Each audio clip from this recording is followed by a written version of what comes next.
en temas de rendición de cuentas, a partir de este martes, la Ciudad de México se convirtió en la primera entidad del país en contar con una plataforma digital de transparencia.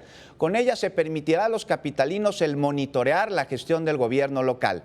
Mire, se trata del sistema monitoreo CDMX que ofrece toda la información sobre proyectos y políticas anunciadas, así como de la hacienda pública.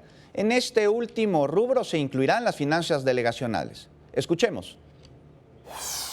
Lo que estamos haciendo hoy es alimentar esta plataforma precisamente con los resultados de la gestión de la administración pública, el nivel de cumplimiento de las áreas y dependencias que integran la misma, y la plataforma estará lista para ser consultada ya completamente a principios del año 2018. Ya estamos en cumplimientos del 73% hasta el 80%. El 90% lo estaremos alcanzando a finales del año 2017